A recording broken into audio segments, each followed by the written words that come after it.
and to put on the new self created to be like God in true righteousness and holiness. To be like God in true righteousness and holiness. What's the Christian experience? To be like God in true righteousness and holiness. What's this all about?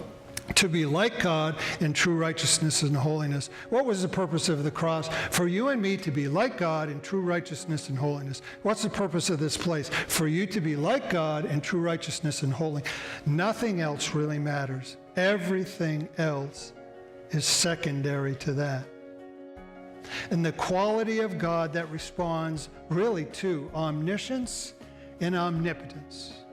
Only God knows your potential. You don't even know it. I don't know it.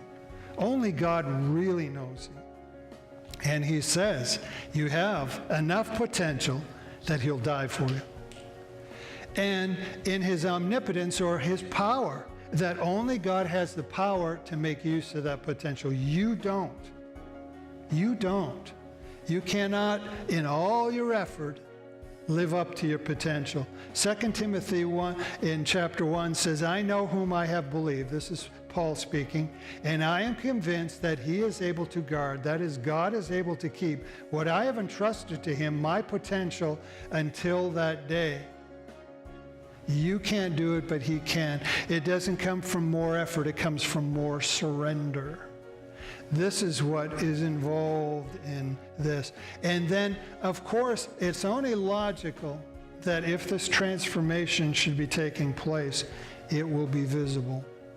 It will be something that will be seen. It'll be something that we be careful on how we try and quantify it, but it is there. It is visibly evident. Galatians tends to be a favorite book. We go back there a lot because it is so practical. And in chapter 5, Paul makes two lists. There's an A list and there's a B list.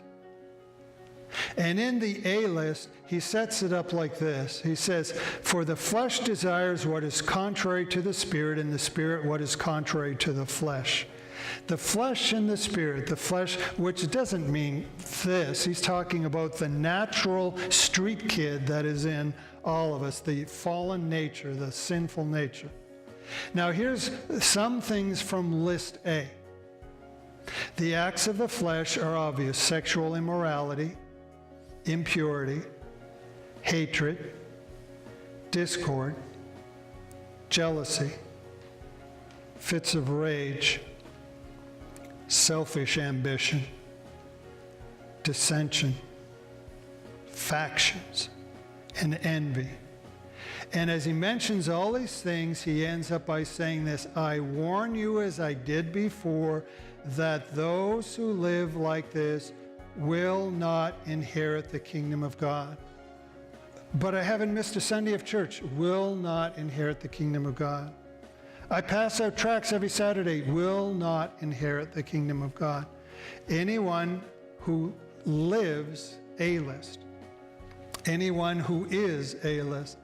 In list B, he identifies him as the fruit of the Spirit: love, joy, peace, patience, kindness, goodness, faithfulness. Got these going on, self-control. Against these there is no law. Visible evidence. We have the potential. There is a way only by God, but if we are surrendered to God in the way God calls us to be with him, then we become the B list. You don't try and do the B list. You become the B list. Or we remain the A list. The way you live to your potential, and the only way you live to your potential, is to daily go to the source that changes you. And if you don't do that, I guarantee you, you are not changing. And you are not living up to your potential. So what will you do in the coming week? How will you live up to your potential? How will you surrender? Don't try harder. How will you surrender to God?